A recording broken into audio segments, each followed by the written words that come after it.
I'm going to pull up just a, I'll allow anybody or any of our hosts to be able to share.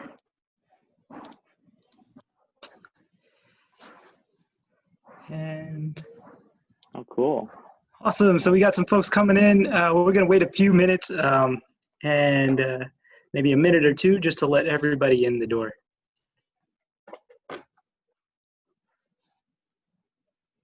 And while everyone is coming in, Jerry Lynn, there is a poll. Are you able to start that poll?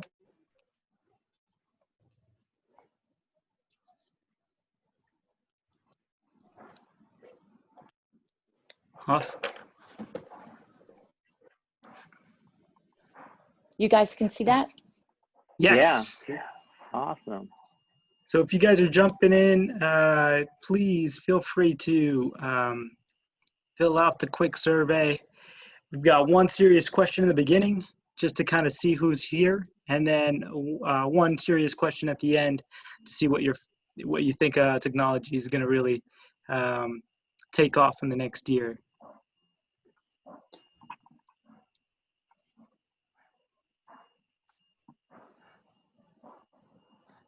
And I'm going to go. So Jerry Lynn, do you want to get started? Sure. Yeah. I'll hand the mic over to you. Great. Hi, everyone. I'm Jerry Lynn. I'm the general manager of the Coder School in Syosset. I want to welcome you. This is the second of the speaker series that we're launching. I am delighted to introduce a superb panelist group. I'd like to first introduce Wayne. He's the Chief Operating Officer of the Coder School. So Wayne, did you want to say hi to everyone first? Yeah, hi everyone. I'm really honored to be here. Wait till you meet the panelists that are going to be speaking to you today. I'm blown away by their credentials already, and they haven't even barely started. They're all headed to college, but already have achieved a lot more than I had at that time in my at that age.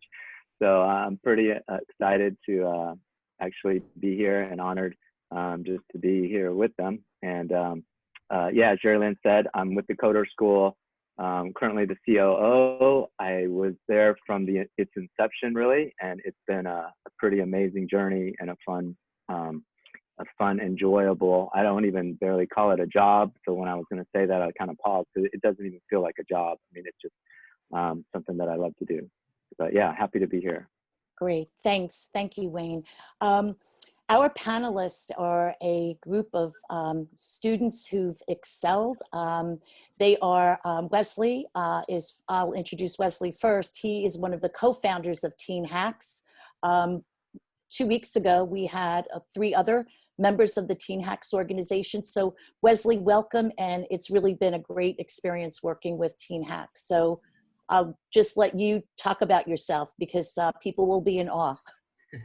Thank you so much. I really appreciate that. I'm really excited to be here and just talk about technology and what we're all doing in the future. But yeah, I mean, the TeenHacks Coder School relationship went back to about more than 2.5 years ago. So really happy to be a part of this and really happy to get our team involved. And yeah, I'm going to be, just some background on me, I'm going to be studying mechanical engineering at Georgia Tech next year. So I'm really excited, just excited to collaborate with some other people. And yeah, I mean, that's me. Great, thanks, Wesley. Another panelist is Karen. Karen, if you could just provide us with some sound bites, that would be fabulous. Thank you. Yeah, sure. So my name is Karen, and I'm going to be studying electrical and computer engineering at Carnegie Mellon University next year. So I've really been into kind of engineering and technology throughout high school and middle school, and I found an interest in artificial intelligence and also autonomous vehicles. So hopefully I can pursue a career in those fields in the future. Wonderful. Thank you. Our third panelist is John. Hi, my name is John, and now coming year, I'm going to be studying biomedical engineering at Johns Hopkins University. And I chose this major because my interest in science kind of mixed with my interest in technology. and specifically neuroscience research. And I kind of mixed these two interests to ultimately end up studying at Johns Hopkins for biomedical engineering. Wonderful. I, I would just share with you is that your accomplishments and congratulations to each of you. I think we really need to just acknowledge that. That's super in terms of the universities that you'll be attending. So with that, Wayne, would you like to kick off with the first question, please? Absolutely. Definitely excited to hear all of these three panelists speak about lots of things. But since this is the TeenHacks speaker series and all three are, leaders within that organization, and it's such a great organization, why don't we just start with, maybe Wesley, why don't you start with, what inspired you to kind of co-found it and how it got started? And then we can kind of go through the list and talk about how all three of you, found TeenHacks and what your roles are and what you're doing there. Yeah, certainly. So, I mean, it kind of started my, maker journey, started with me about 2.5 years ago when I attended my first hackathon. And I just remember, I had no idea what to expect. I walked into the room, I turned to the right, there was some 3D printers. I turned to the left, there was people playing around with VR, and I saw all these companies there, and I was like, what is this space? This is awesome. And so that was just a great experience for me. And so I walked back away from that event with one of my friends, and we just that event was out in New Jersey, and we realized there were none in Long Island. So what we decided to do was we realized we wanted to create something like this for the Long Island community. And so we spent a lot of time we knew the first thing we needed was a website and a venue. So, I mean, we got the website up pretty quickly. And then we reached out to a ton of venues, and finally we came across the Coder School, and we knew they were perfect, just stimulating kind of coding growth and teaching people how to code. And Zubair and their team was so interested in what we were doing. And so we hosted our first event there. And since then, we've hosted events at New York Tech, and we're also looking to host some more at Long Island University. So it's definitely been a really exciting journey. And I know Karen and John can jump in terms of the organizational side of it and how they get into all of it. So. Yeah, so I originally got involved by attending an event as an attendee. It was last year I attended the spring event, and I really enjoyed kind of that community aspect of the hackathon, and I met so many new people and became friends with a lot of new people. And I also gained a lot of experience in terms of coding too. So that was really great. And then during the summer, they sent out an email that asked if we would like to apply to become an organizer, and I was really super excited. I was a bit nervous at first since I'm actually in Pennsylvania, which is a bit further away from New York, but I kind of just took a chance since there weren't many opportunities like that around where I live. So I took the chance, and now I was the director of finance for TeenHacks LI, so I worked with kind of attaining sponsors and kind of all of the monetary side of TeenHacks. And for me, I kind of started off similarly, in which I attended a TeenHacks LA event for fall 2019. And then after I signed up to be an organizer, I had an interview and ended up being a part of the tech team. And slowly as I worked in this organizing team, I made connections and made friends, and ultimately became the webmaster. And then ultimately now I, in the end of the year, being the director of logistics and the webmaster.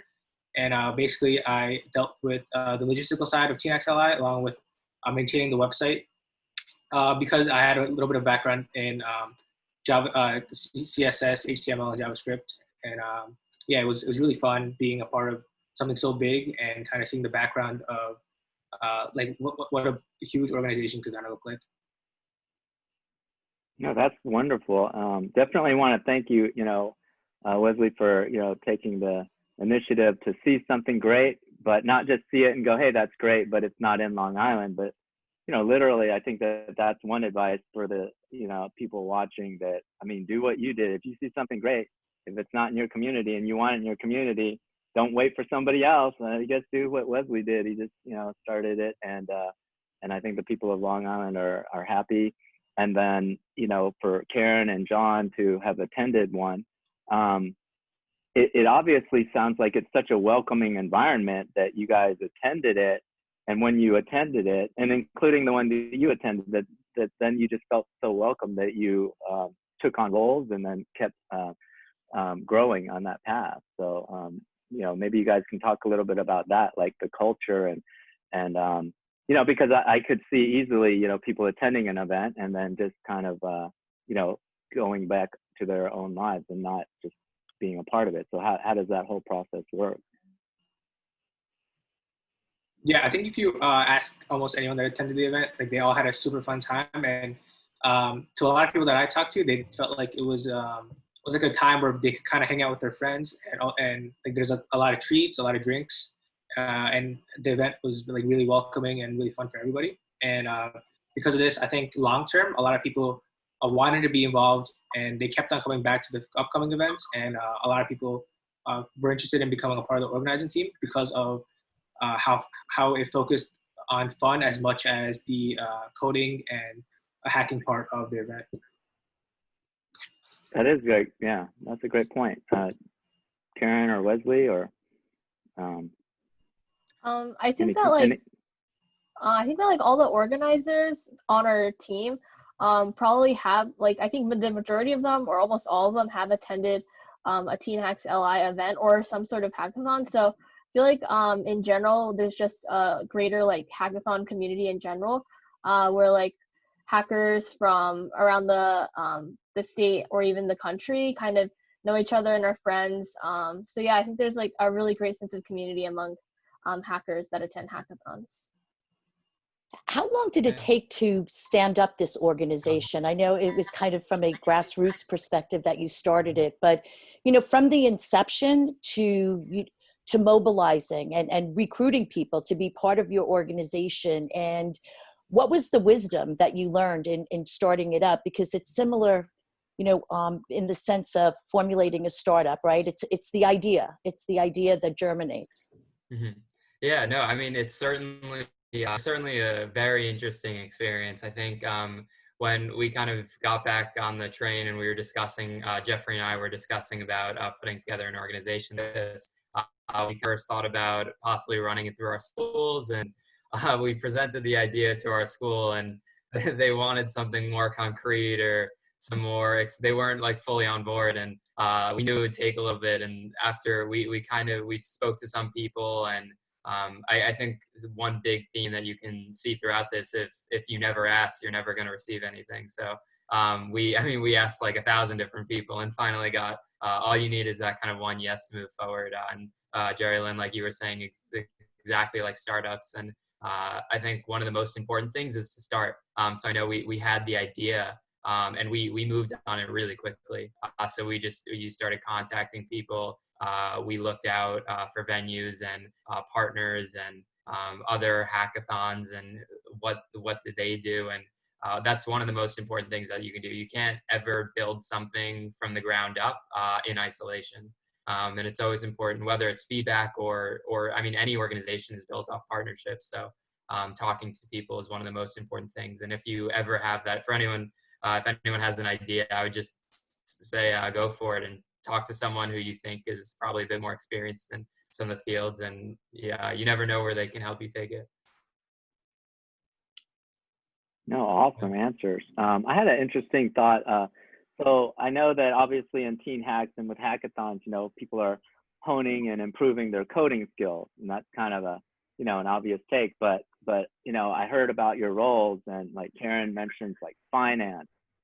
You know, some of the stuff that you just talked about, Wesley, you know, it's nothing to do with coding. That's pure, you know, entrepreneurial spirit. And I love it because, you know, I love marrying the different qualities and different skill sets together. And that's what usually tends to be the best.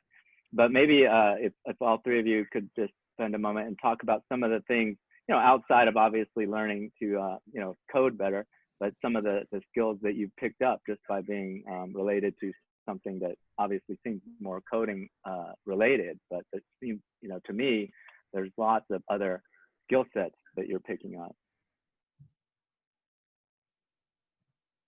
Yeah, for me personally, I'd had some experience leading clubs in school, but after joining TeenHacks LI, it was a much grander scale, and having to hold weekly meetings in which we had to discuss our specific aspect, such as logistics or finance, and kind of getting to hear what everyone else did during the week. It's something that you can't really experience by just joining a couple clubs. It's something that's like that I only felt exclusively to TeenHacks LI. So specifically, I was able to get skills in leadership and communication and aspects of running a business that I never would have expected when I joined TeenHacks LI, but I was able to experience. Very cool. Yeah, I think something that people often like people talk about like entrepreneurship and coding going so well together. And I think one of the main reasons for that is because I mean the idea of coding is you're building something, and you're Yeah. building something for other people, and there's a whole human interaction side of it. And so I know a lot of people talk about like going to jobs and trying to get internships, and of course they look for like being able to code and those skills, but another big part of it is actually going into the field and interacting with people. And so they ask about like what projects have you done, and how kind of I guess people call it soft skills, so or your emotional quotient or emotional intelligence and being able to interact with people. And I think that's almost as important as the coding itself, because like I was just saying before, you're building something for other people. Like you're not building, unless I guess it's just for yourself, but you're usually built like whether you're part of like a big tech company or you're working for Absolutely. Yeah. Absolutely. No, that's exactly right. I mean, you're rarely just building only for yourself, right? I mean, even if you are, here's the thing, you know, there's other people that are similar to you, and probably when you build it just for yourself, there's going to be other people that could use it. And so you're never really in isolation, which is one key. Yeah.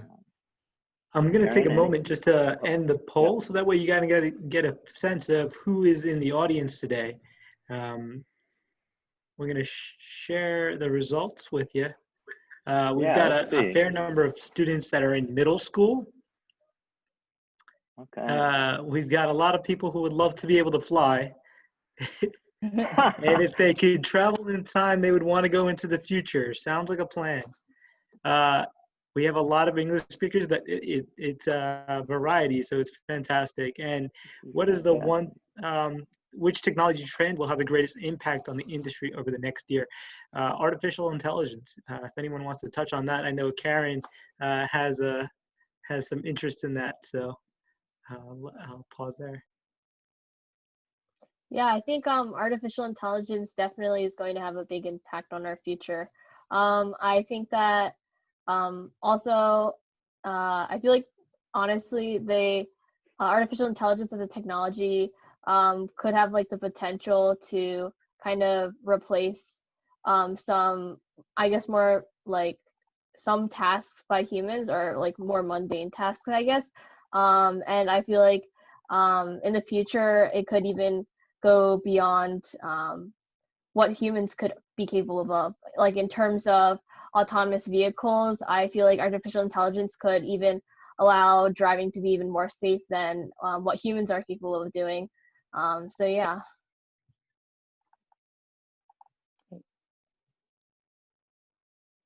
And since we have a lot of middle school students present, I think it would be helpful to kind of understand what your journey was like, maybe starting from high school or starting high school, even as far back as middle school.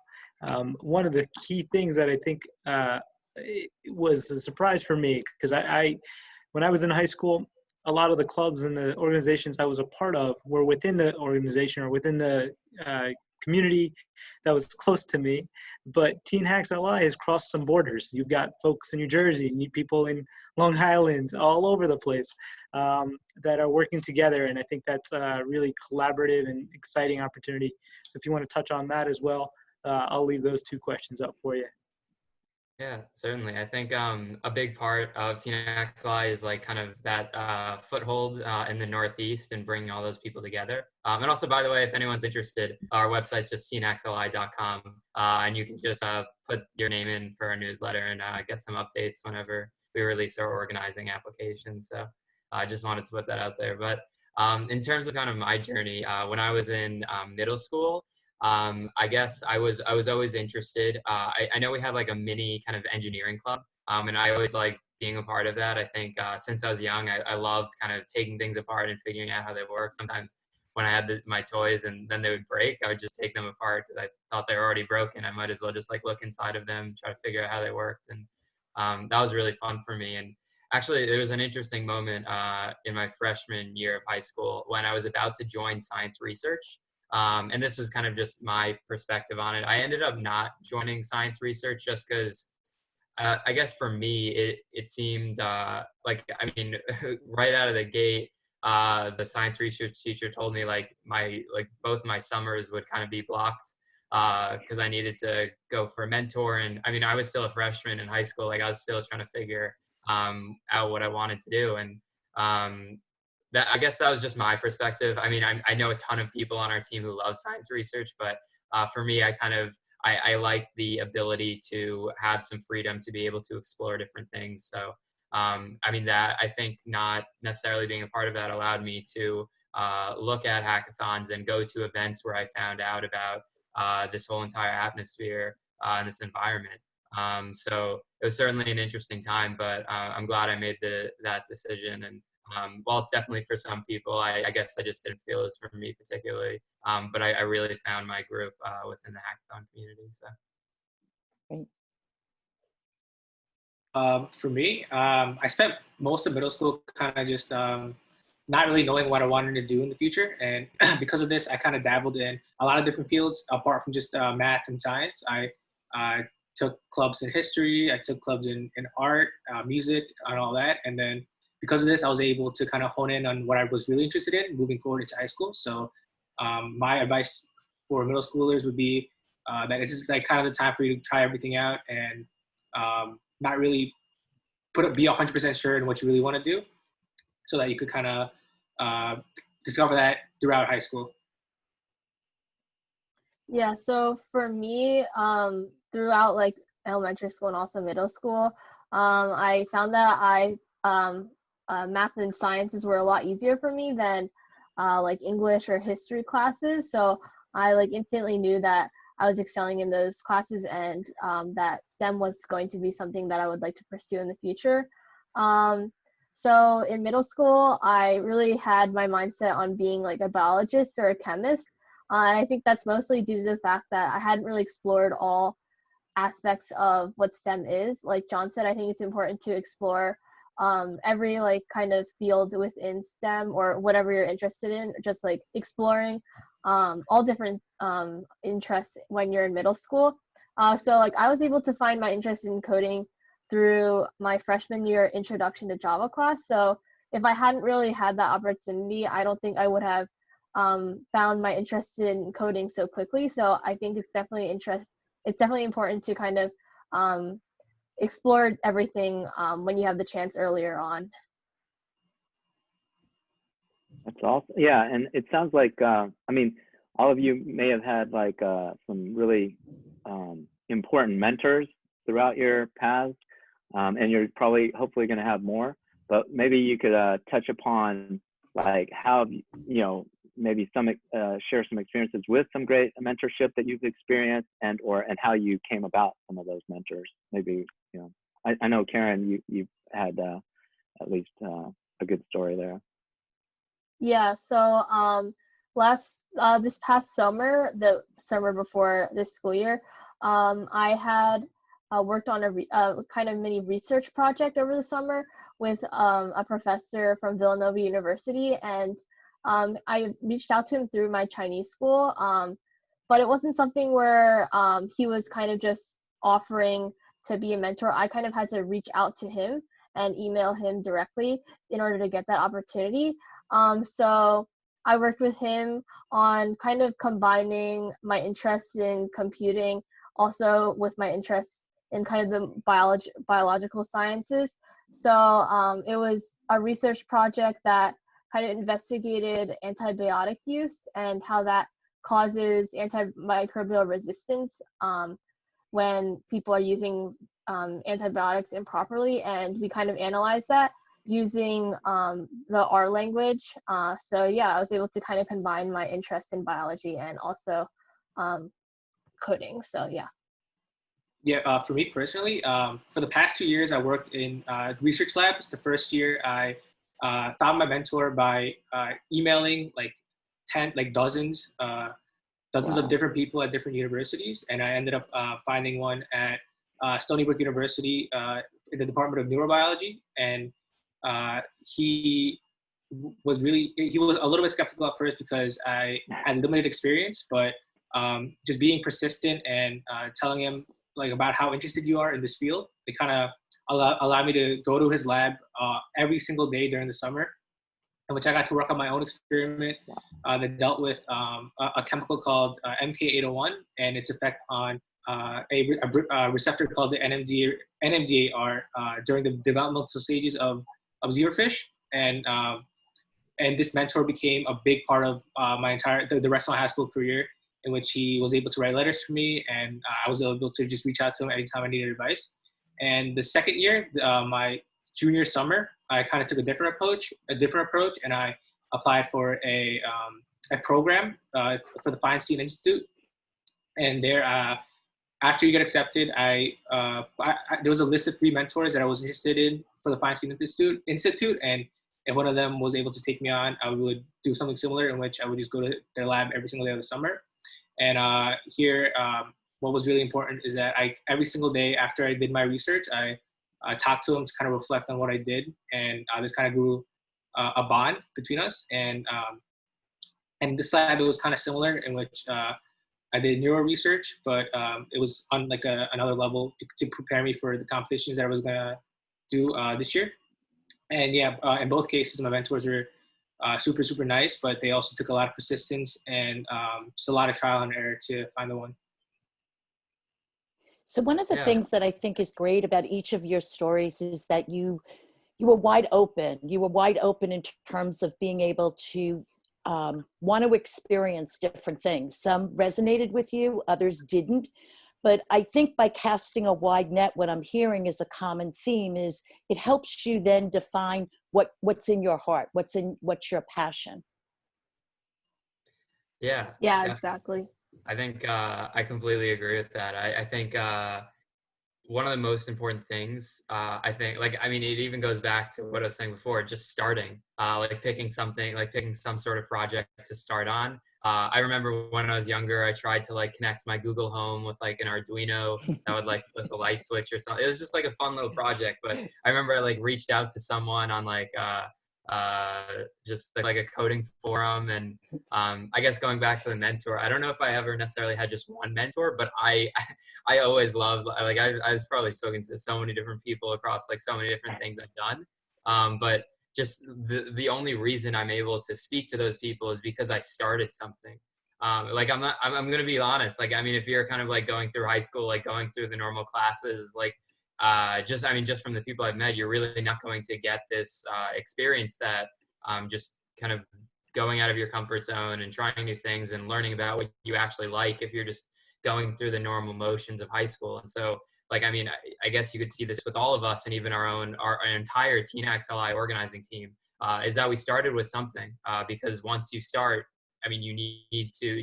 once you start, you have kind of your foot in the door to be able to talk to someone, and especially if there are people who are in a more advanced field than you are. You can say, hey, I started this project. I'm a middle school student. I'm still really young, but I don't know how to answer these particular parts of it, or I'm confused about these particular parts, and ask your questions. And before you know it, you might even have a mentor. But one of the most important things, you'll never get to that point in the first place if you don't start on a project. So, yeah. Great advice. Yeah. I'm learning myself here. This is all great. You guys are fabulous. And so, the one thing I'm learning is definitely, a mentor doesn't just fall in your lap. you know, like John said, he emailed dozens, and it sounds like even more, just like, you know, and it's out of your comfort zone. So I don't think anybody is just like comfortable going off emailing 30 people that they don't know or have never met. I don't think, you know, it'd be a very rare person who's like, that's my thing, I love doing that. So it's out of your comfort zone, but I think, you know, the benefits are immense. I mean, look at where they are and what they've accomplished and things like that. So that's amazing. You know, I guess there's elementary kids out there too on that poll. So like when did you all first start coding? I'm guessing maybe you guys started in elementary school, but maybe you can talk a little bit about that. And so for some of the elementary kids that, you know, maybe they haven't even started yet, but they're thinking about it or whatnot, or when is a good time to start, you know, things like that. Yeah, I think I actually started pretty late. I guess relatively. I mean, I started probably like 2 years ago coding. Okay. Yeah. So it was definitely like I guess like that. What was the most I started learning coding through code.org, but I really did not like it. I think when I first got on, like I love this whole idea about building things. I mean, when I was younger, I like played with some Legos and stuff like that. But like code.org, I don't know. I was just like, I feel like I was coding for the sake of coding. Right. Like I didn't see any project at the end of the tunnel. I didn't see any goal. And so it was really weird for me. But I had kind of this, I obviously knew what coding was. I mean, I had like, just from exploring the website a bit. But honestly, I felt more inclined to go to a hackathon than actually to learn coding itself.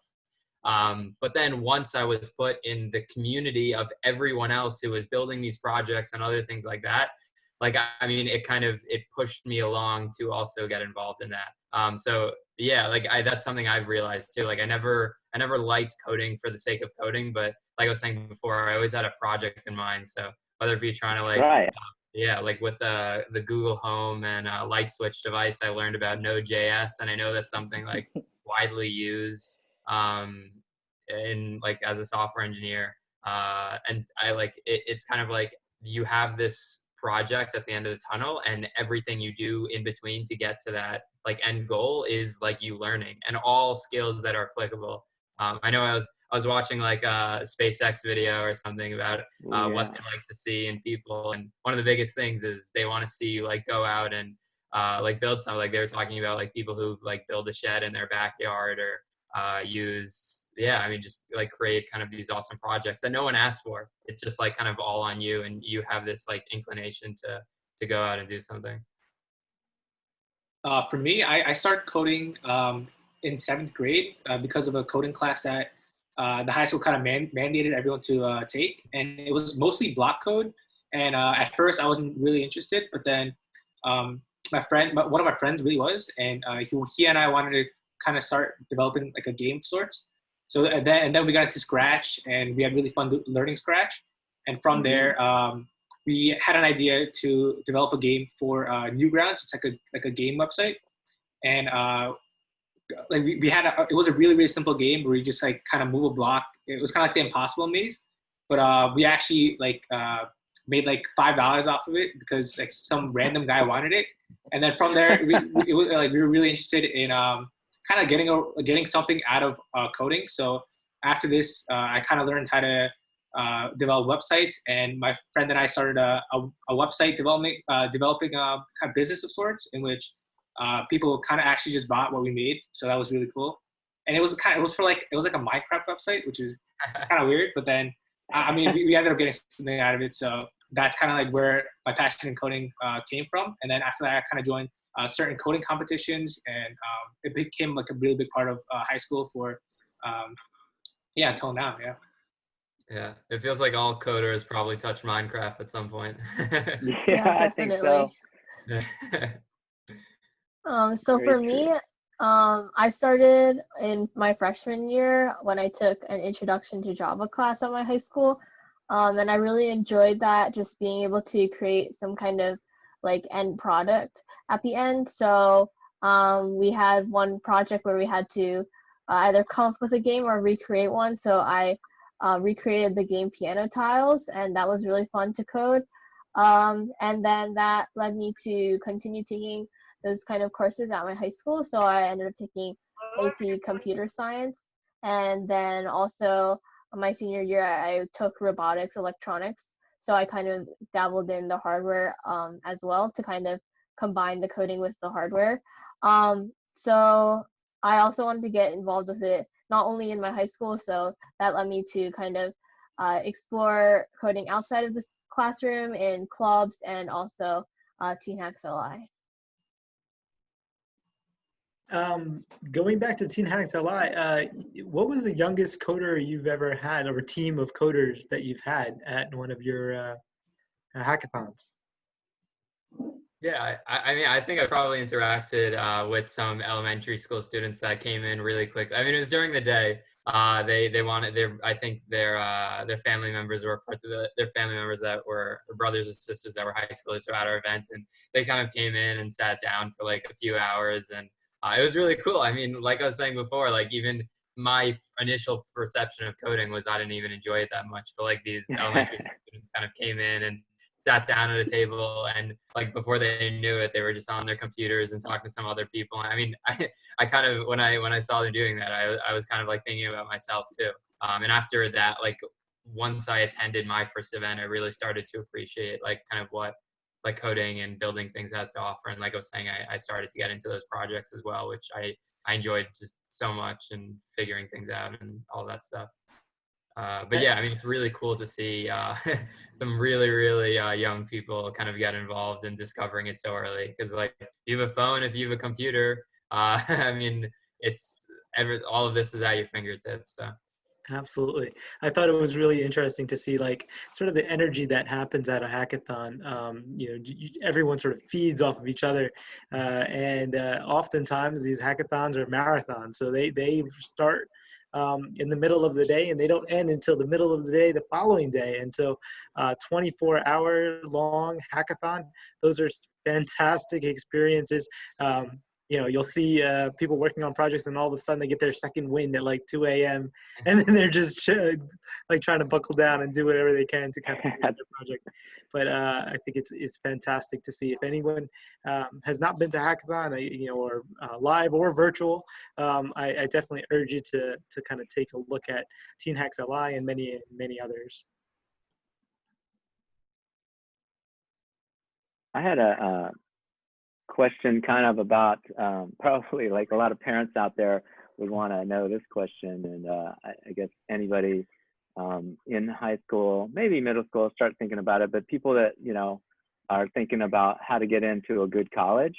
So I just want to highlight again that, you know, Karen's going to Carnegie Mellon, John going to Johns Hopkins, and Wesley to Georgia Tech. You guys did not pick easy colleges to get accepted to by any means. These are stellar.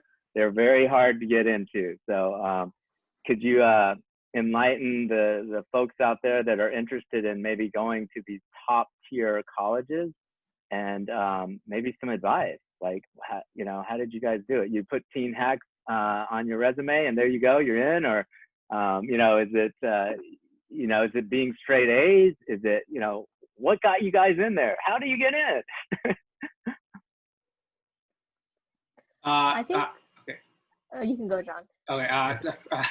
I think what's important is that you have to kind of stand out in front of like everyone, because nowadays everyone has like a really high GPA. Everyone has like really high standardized test scores. So what makes you really differentiate between the others is how like unique extracurriculars and like an essay that really embodies who you are. So obviously things like TeenHacks LI, which is like a student-run, you know, nonprofit organization that's super unique and really stands out in application. But other stuff like starting starting like a non-governmental organization with a couple of friends, and obviously school clubs that you're really interested in, participating in like competitions in like areas that you're interested in.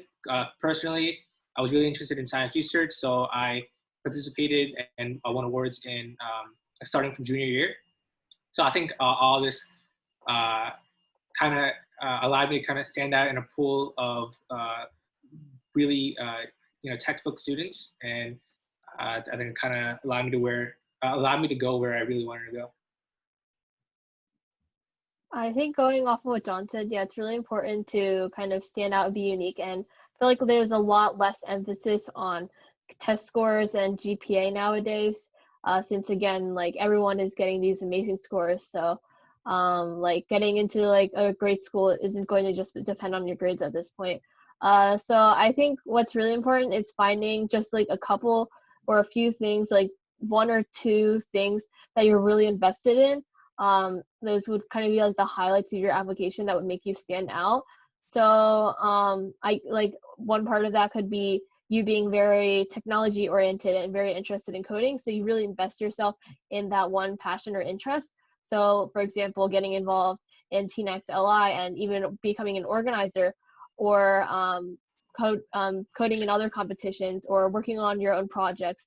And they don't necessarily have to be kind of, I guess, what some people say, like resume friendly, or like it doesn't necessarily have to be some organization necessarily. It could also just be something that you're doing on the side that you're at least investing a lot of time in, which I think is the most important. So yeah, finding just a couple of things that would make you stand out on your application and really highlight who you are as a person. Yeah, I think just like John and Karen were saying, like the scores and grades are definitely not the most important thing. Of course, it's a part. I mean, I think everyone knows it's a part, but I think there's certainly a lot of other things to focus on. And one of the most I think the important things about like starting all of these things up is like truly invested into it. Like I know I see a lot of people like run their ideas by me and run like different concepts by me. And like I even like just want to say, like even if it's not the best idea ever, like there's so much you learn from not succeeding, or like Right. even completely. Like I remember one of my friends tried to start up like a tutoring service or whatever, and I like he didn't know anything of like what he was doing, what he needed to do. So, like just the goal of like him trying to reach out to parents and get him to tutor other people was like a really important experience. And then on the other hand, I see a lot of other people with good ideas and never try to even attempt them. And I think like at the end of the day, those are kind of qualities that colleges look at, that you look at, like you have these ideas or you have these ambitions, and you go out and try them and try to like make something of it. And it's not just for the fact of kind of you're trying to impress someone else, but like you're kind of truly invested in seeing what these ideas can turn into, how much of an impact you can have, how many people you can reach and access. And I mean, those are the most important. And also for the parents out there, I think your child's truly invested when you don't need to tell them to do something, and they kind of go out on their own, and they're pulling the people together, and they're building those things and reaching out. So I would definitely, for all the parents, I would highly encourage like letting your children like keep doing those things, because I think any experience that like us as teenagers usually pursue for the most part are something we can greatly learn from, and we'll have like a great story attached to it as long as we're trying to bring other people together and create something that has a positive impact. Great. We actually have a question from the audience. They wanted to know the panelists' opinion of their students need to be involved in a ridiculous amount of extracurricular activities. So that's question one, but one of the things I'd like each of you to talk about that, but one of the things that Wesley touched on is sometimes the best experiences in your life are when you fail. It doesn't feel that way when you're going through it, but with hindsight, there's a lot of wisdom to be gained. So if you can talk about how many extracurricular activities, was it 10? Was it 15? I think that would be helpful. I just to answer the panelist question real quick, you definitely don't need like an insane amount of extracurriculars, but what you do need to show in order to get into these top colleges is that you have put in the time and you're passionate about the few extracurriculars that you're doing, and it's been developed for like a long period of time. It's not like something you picked up like at the end of junior year. It's something that you've been consistently working on and building towards throughout high school or maybe even beyond. So I think more than quantity. It's just quality is what's really important in terms of extracurriculars. For me personally, I don't know if you know this, but there's like 10 slots on the Common App. So I put in my top 10, and also in some colleges they allow you to attach a resume. So I attached that as well. And but like once again, like you don't need like you don't really need 10 to be exact. You could have less as long as you have worked on it for a long period of time and you're really interested in it.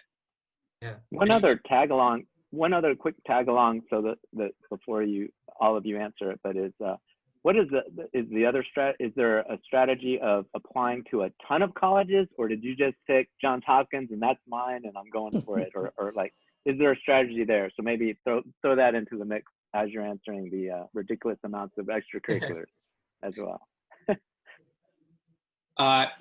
So a lot of my friends, it's like a method, they call it like shotgun method, in which they apply to like 30 colleges and just kind of pray for the best. But obviously you could do that and it's worked in some cases, but I think by doing this, it just puts a lot of stress on yourself. And I think the quality of each individual essay just kind of goes down if you do this. So what I did was I kind of took the time to really develop my essay. I didn't write it in one day. I wrote a little bit at a time and reviewed it again. And ultimately, I just put in a lot of time into each individual essay, and I think just kind of helped get into where I wanted to go. But yeah, but you know, a lot of people do end up just shotgunning it, and it also works. Yeah. Sometimes. Even with TeenHacks LI, like when we ran our first event, we had 60 students at our first event, and when we had our initial team, we could have said, okay, let's run like another event with 60 students, let's run another, but we didn't. And I'm really excited that we didn't, because our next event was actually at New York Tech, and we had 200 students there. And so obviously I could have just said, like, let's run another event with 60 students, and I could have had all these other kind of extracurriculars, but we really put all of our heads together for this one event, and we had 200 students. And then for our most recent event on November 9th, 2019, we had 300 students. So that's the most we've ever had. And so, I mean, to date, our organizations has involved around like over 600 students from about 15 different states. So, I mean, it's like, it's super important. I think just to even go like all in on something, like even my friend who's starting like the tutoring business. I mean, he's obviously started with one parent, and then he got one of his other classmates involved too. And it started to kind of turn into this whole like business thing where he got to involve other people. So, I mean, John was saying obviously quality over quantity. And so it's like, I mean, you can talk about kind of all these things that you start up, or you can talk about like this one thing that you really kind of poured a lot of your time into and making sure it succeeded, because it won't succeed. I've seen I've seen countless students who are involved in like all these organizations and then try to start one up themselves, and it's kind of just it doesn't go like exactly how they planned, and they realize that it's not exactly what they wanted. And in terms of applying to colleges, I think one of the most important things that I realized early on is like you have to be like happy with almost every single college that you are applying to. Like I remember saying that to myself. I was like, okay, I'm picking this school, and if I get into no schools other than this one, like I would be like content and satisfied with going to that school. And you to like truly think about like, will you be, because also if you're going to apply to like 30 schools just because you want to like spread your application as much as you can, I mean, you're going to waste your time applying to those other schools that you might not even enjoy, and then not even spend that much time on the ones that you really want to go to. So obviously it's important to apply to enough, and I don't think there's any certain number for that. But I think it's really important to realize that, like, would you personally be satisfied at that school if you didn't get into any other school? And so that's kind of the mindset I had into it. I see a comment there about the essays as well. Yeah, I mean, I think how important is the essay? Yeah, I mean, I think that's super important. I mean, everyone has like, I mean, everyone can talk about the resume or their stats or whatever, but I mean, you talk about your personality. Like I was talking about before, I met a ton of kids who started up, or like are involved in like 10 other organizations, try to start up like one of their own. And while some people can look at this as like great, like they've so many things, I kind of see it as like, I think it kind of speaks sometimes to the personality as well, and that like sometimes they're not like truly focused on like advancing the mission of like one specific thing that they're really involved in. And I think that kind of shines through in an essay, and the personality you have as well. So it's important to try things. I always like to say I always leave my schedule open to at least try one new thing. But it's also super important to kind of go like, obviously focus on school and everything like that, but as much as you can try to go full force on kind of one thing that you really enjoy to do. Yeah, I agree with those extracurriculars, the comments you guys made about kind of quality over quantity. I feel like during the beginning of my high school career, I was like really spread out, really thin, and I was kind of exploring and dabbling in everything. I like did violin, I was playing tennis, I was doing like 5 different clubs. But I think that's a good start at your freshman year. But then as you go on to your sophomore year and your junior year, you really want to figure out which clubs you really enjoy and which ones you want to stay involved with. So like everyone's saying, oh, you got to do like orchestra because that looks great on your application. But I wasn't really enjoying that as much anymore as time went on. And I had enjoyed it earlier on in middle school. So I eventually dropped out of orchestra. And I know that might seem like bad, oh, you're just dropping out of things. But then I was able to spend that time focusing on other things that I enjoyed more, like getting involved in TeenHacks LI and investing more time in the things that I was more passionate about.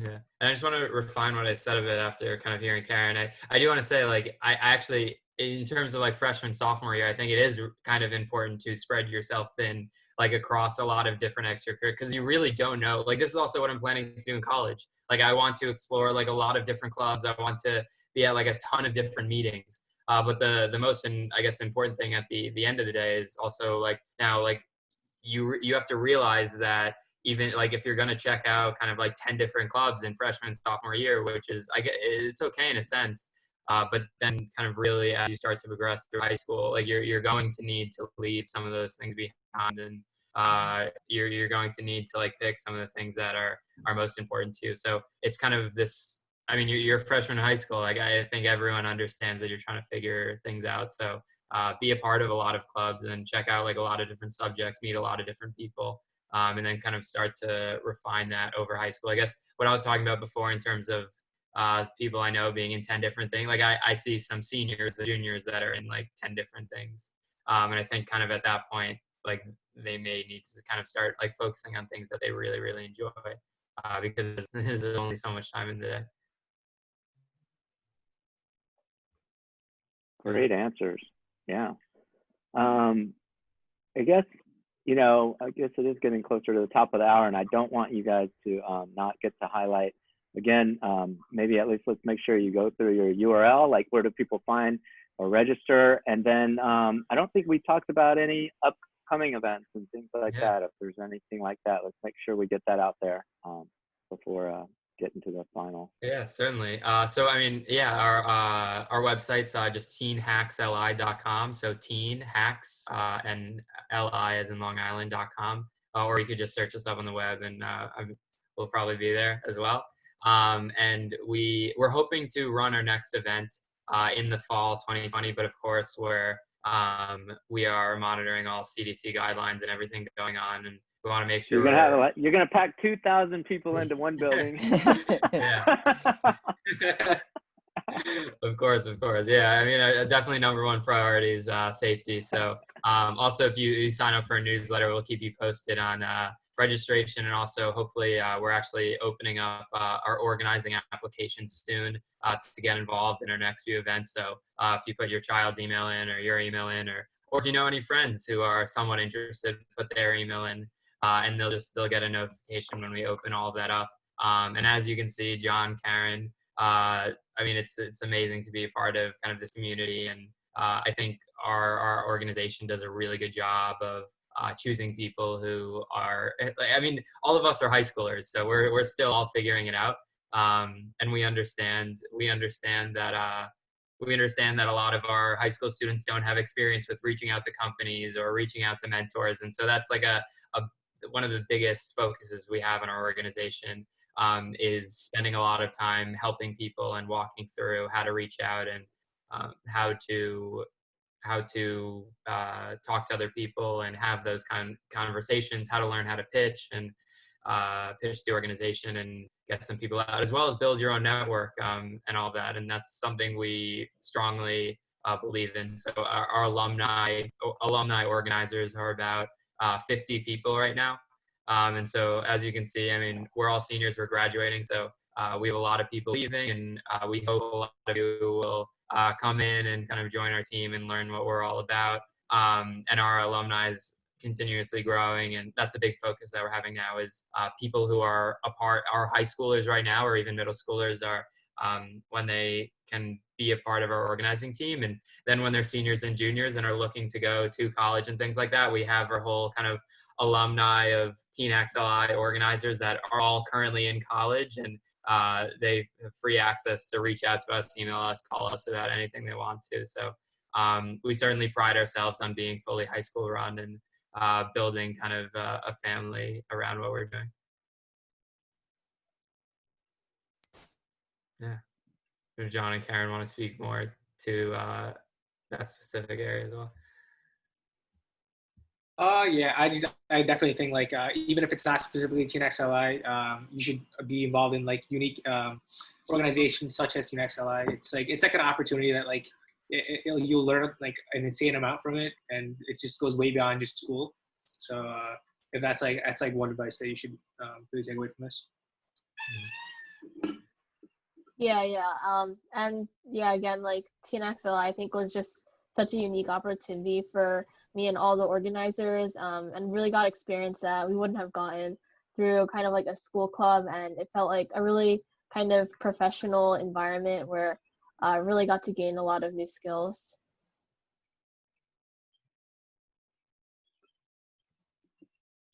So I remember, when I first saw the TeenHacks LI, they had a section that was like sectioned off for some of the hardware side of things. And I thought it was very interesting because you have people who are interested in lots of different areas, engineering being one of them. And hackathons allow you for that opportunity to not even be a coder, but you can also be someone who's like more on the engineering side, do something more mechanical and hardware related. So things like that are very, very useful. It's open to a large group of interests. And if you're interested in marketing, finance, anything else, organizations such as this really help hone your ability to, become a leader in the future. So I think if that's one takeaway, the future is bright.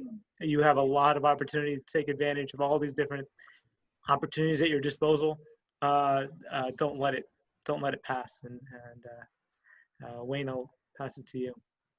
Yeah, well, it looks like one question came in too as we're towards the end here. But will TeenHacks LI expand to more states and maybe even the world? Yeah. World domination. Let that be the answer. Yeah. I mean, I think something super important that we do is we really like to focus on our one event. And I mean, like I was saying before, we take in students from a lot of different states. And so I know, and John and Karen know very well, I mean, planning one hackathon itself is extremely challenging, and our organizing kind of period starts actually 6 months out from the actual date itself, to bring all those people, because we really want to create like the premier hackathon, and have all those experiences of speakers and workshops. And we kind of feel in some sense if we were to go out to a lot of these different places and start kind of new organizations up, it might kind of detract from our one event or the quality that we have. But we've actually had the opportunity to fly someone in from Colorado. They actually had a grant access to them through another partner organization that we're working with, and they got on a plane. They flew over to New York for one weekend and were able to spend a weekend at TeenHacks LI and then fly back all for free. And so this was absolutely amazing. And that's the stuff that we want to continue seeing as well. And another big part is that, again, we're all high school run. So I'm going to be, we're all going to college, and a big part of it is kind of our juniors, sophomores, and freshmen who are now going to be moving up, and they're going to be the ones who are leading the organization as well. So our priority is to make sure that they're learning and they're comfortable, and they can continue to keep TeenHacks alive for 10, 15 more years. That's the goal. Yeah, that's awesome. I mean, and you have obviously, you know, you said you started off with 60 and you could have been happy there, because actually I was already like, I heard 60 and I was like, that's awesome. And then you just kept going, and then it was like 200, 300. So, I mean, really there is no, you know, the sky is the limit. And that is, I love your, you know, optimism is another thing that I think the young folks looking at you three can really, you know, learn as, you know, one of your traits is that you just go out and get it and you make things happen. And so you don't just, you're not just easily just satisfied. I mean, 60 was great, but it was like, hey, why not more? 200, 300, Yeah. and it just continues. Yeah. So let's see here. I guess we're at about the top of the hour, Zubair. I don't know how much time did we allocate, or. So Jerry Lynn, you may want to just touch on part 3 of the series, and then I think we'll call it a night. Yeah. Yeah, so what we were thinking about, and we will hopefully solidify the date, but we wanted to bring together a forum of women in technology for them to talk about their experience. And I just think it'll be really valuable. And these ladies are very, very passionate about what they're doing, their career. Some are beginning their career, others have obtained their PhD. And are in the AI and are leaders in that space. So stay tuned. I will definitely keep you abreast. With that, I just wanted to thank Wayne, Wesley, Karen, John. The conversation I found was inspiring. I really feel motivated by what I heard here. I also just wanted to thank Noreen, Nisha, and Zubair. Thank you for supporting this idea. It was just really fabulous. And Zubair, I'm going to let you make some closing comments. I don't really have anything else to say, but thank you so very much for joining us. And we hope to do many, many more events with TeenHacks LI and many other organizations across Long Island and New Jersey. So thank you, everybody, and have a wonderful, wonderful night. Yeah. Take care. Thank you.